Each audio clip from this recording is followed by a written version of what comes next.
السلام علیکم ورحمۃ اللہ وبرکاتہ۔ جی حضرات محترم، وفادار ٹی وی چینل کی جانب سے خوش آمدید۔ جیسا کہ آپ کو معلوم ہے کہ آپ ملاحظہ فرما رہے ہیں صحابہ کرام کے واقعات کے حوالے سے اس چینل پر آپ کو پہلے بتا دیا گیا ہے، جس میں سلسلہ سیدنا حضرت ابو بکر صدیق رضی اللہ تعالی عنہ کی حالات زندگی کے بارے میں یہ تسلسل جاری ہے۔ آپ ملاحظہ فرمائیے گا اور اپنی حصص التقیہ میں عبداللہ بن مسعود سے ابو بکر صدیق رضی اللہ تعالی عنہ کا ایک قول منقول کیا گیا ہے کہ بہت سے پہلے میں تجارت کی غرض سے ملک یمن کی طرف گیا، قبیلہ عدد کے ایک 390 سالہ بوڑھے کے پاس اترا جس نے آسمانی کتابیں پڑھی ہوئی تھی۔ جب اس جہاں دیدہ بوڑھے نے مجھے دیکھا، اس نے کہا، میرا خیال ہے تم حرم کعبہ سے تعلق رکھتے ہو۔ میں نے کہا ہاں۔ اس نے پوچھا کس قبیلے سے تعلق رکھتے ہو؟ میں نے کہا بنو تمیم سے۔ اس نے کہا ایک نشانی باقی رہ گئی ہے۔ میں نے پوچھا وہ کون سی ہے؟ اس نے کہا اپنے پیٹ سے کپڑا اٹھائیے۔ میں نے کہا جب تک اپنا مقصد بیان نہیں کرتے میں نہیں اٹھاؤں گا۔ اس نے کہا میں نے کتابوں میں پڑھا ہے کہ حرم میں ایک پیغمبر مبعوث ہوگا، اس کے 2 معاون ہوں گے، ایک جوان دوسرا ادھیڑ عمر، سفید چہرے لاغر جسم کا ہوگا، اس کے پیڑ پر داغ بائیں ران کی طرف نشانی ہے۔ میرا خیال ہے کہ وہ شخص تم ہو۔ میں چاہتا ہوں کہ اس داغ کو تمہارے پیڑ پر دیکھوں۔ حضرت ابو بکر صدیق رضی اللہ تعالی عنہ نے فرمایا میں نے کپڑا پیڑ سے اٹھایا، میں نے دیکھا کہ میری ناف کے اوپر ایک سیاہ خال ہے۔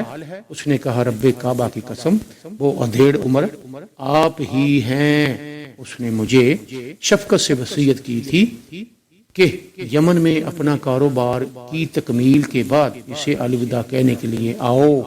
جب میں اس کے پاس آیا، اس نے کہا میرے پاس اس پیغمبر کی تعریف میں چند اشعار ہیں، آپ ان کو ان کی خدمت میں پہنچا دیں گے؟ میں نے کہا ہاں پہنچا دوں گا۔ اس نے 12 اشعار مجھے پڑھ کر سنائے۔ ابو بکر صدیق رضی اللہ تعالی عنہ نے کہا میں نے اشعار اس پیر مرد سے ایجاد کر لیے اور اس کی وصیتوں کو قبول کیا اور مکہ میں واپس آ گیا۔ جب میں اپنے گھر میں آیا تو عتبہ بن ابی مغیث و شیبہ اور ابو بختری اور قریشی آئے ہوئے تھے۔ میں نے ان سے پوچھا کہ کوئی نئی چیز آپ کے ہاں پیدا ہوئی ہے؟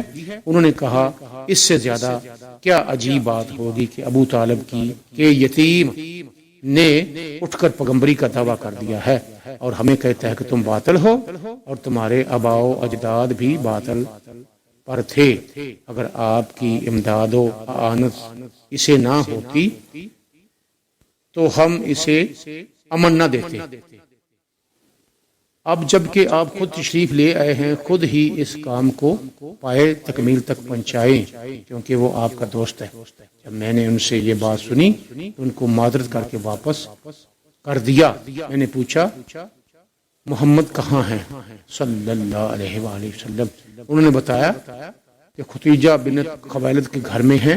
میں جا کر دروازے پر بیٹھا رہا۔ جب مصطفیٰ صلی اللہ علیہ وآلہ وسلم باہر نکلے تو میں نے کہا یا محمد صلی اللہ علیہ وآلہ وسلم یہ کیا ہے جو آپ کی طرف سے باتیں بیان کی جاتی ہیں؟ پیغمبر نے فرمایا اے ابو بکر میں خدا تعالیٰ کا رسول ہوں اور مجھ پر دوسرے لوگوں کے ساتھ ایمان لے آئیے تاکہ خدا تعالیٰ کی خوشنودی حاصل کر سکیں اور دوزخ سے ہمیشہ کے لیے چھوٹ جائیں۔ میں نے کہا آپ کے پاس برہان و دلیل کیا ہے؟ آپ نے فرمایا میری دلیل وہ بوڑھا ہے جسے آپ یمن میں ملے تھے۔ انہوں نے کہا میں بہت سے بوڑھوں سے ملا ہوں اور ان سے خرید و فروخت کی ہے۔